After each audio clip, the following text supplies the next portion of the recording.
bulshooyinka ku dhaqan degmada Gambadhe ee gobolka Sool oo maanta la hadlay warbaahinta ayaa war-saxaafadeed ka soo saaray odayaal maalintii shalay hadlay kuwaas oo sheegay inay taageersan yihiin maamulka Somaliland kuna hadlayay afka beesha jaamac siyaada dadka deegaanka Gambadhe ayaa si cad u sheegay in dadkaasi matirin ahaayeen dad odayaal aan xoogaal lahayn markaasna laga faa'iideystay jaaniskoodaasi waxaan hadalku iska koobayo odayaashu hore yiri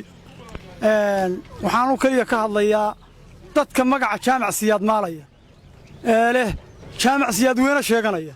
lama matalaan manhin waa askar dhinaca baashiya saldhigga u shaqeeya ummadaas lama matasho dadka 3 ah ee garaadku qaybiyay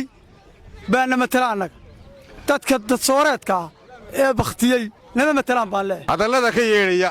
meelo ka mid ah deegaanka jaamac siyaad oo dad lagu sheegay askar ay ku daba gabanayaan oo magac jacaseed ay ku waarsanayaan waxaan u sheegaynaa dhulbahante fiqishili caalamka oo dhan kuwaas inaanay namatalin nana matali doonin iyagana waxaan uga digayaa war 120 habeen markaad uurkooda ku jirtay baarshaqada la qaybi intii ilaahay idinku tala galay ee laydin qoray ma kordhayso ma dhilmayso xumaan haddaad ku doontaanna ilaahay wuxuu ku siilaa sharaf la'aan haddaad wanaag ku doontaanna ilaahay wanaag buu ku siilaya annaga oo ah beesha siyaad maxamuud ee jaamac siyaad ee Gambadhe waxyaalaha la sheegayo ilaa shalay iyo dadka ka hadlaya meelaha ee jaamac siyaadka sheeganaya waxaan u aragnaa dad ugu daba gabanaya oo aan dad caadi oo dhalada ahayn namana matalaan waxaana matala dhulbahanta weyne iyo garaadada iyo cuqaasha iyo aqoon-yahanka iyo waxgaradka iyo guddiga 3 ee fiqishini iyo jaamac siyaad laga dhaqaybiyay dadka meelaha ka hadlayana nama matalaan halkani waa Gambadhe annagoo ah beesha jaamac siyaad ummaddu iyo dadweynuhu iyo dhulbahanta iyo cuqaashu iyo garaadadu dadka meelaha ka hadlaya biiriqaataha iyo inoo malqin talada iyadu waa tii hore ku gowracan tahay dadkaasna yaan noo malqin xabadda horena waa u bilownay haddana waa bilaabayna dadkaasina iyaga og meesha wax ku furi doonaan waxaanu joognaa degmada Gambadhe waxaanu halka ka sheegaynaa dadka duleedada wareegaya maxay ahayd marba meel istaagaya dhirta ku duubaya saxaafadda inayna matelin haddaanu nahay magaca jaamac siyaad annagu haddaanu jaamac siyaadnahay waxaanu jaamac siyaad dhammaan fariin u diraynaa waxyaalaha fadeexadda ee ceebta ee laga wareegayo dhirta ayada lagu qabanayo in laga waantoobo oo ayaan wax suuragal noqon waxaanu taageersannahay oo halka baaq uga diraynaa 3 guddiga ahaa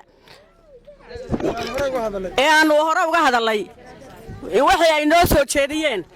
12 qodob baanu diyaar u nahay oo rabnaa oo la soconnaa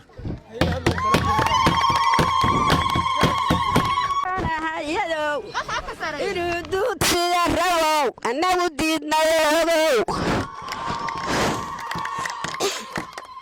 ninkii dilay walaalkay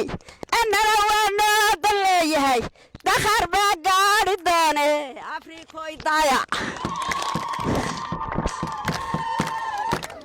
baldaya dalkii aan lahayn intii la iska degay nala duudsiye afrikoy daya xaqiiqaa dawalla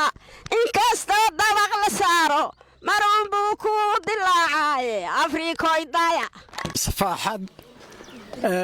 meeshani waa Gambadhe jaamac siyaad waa deegaankii ugu shisheeyey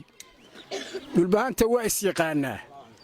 horena waxaanu ugu qabanay daliiriga Gambadhada maantana waanu ku celinay waxaana ugu kalifay inaanu ku celinno kuwa ka hadlayay yeele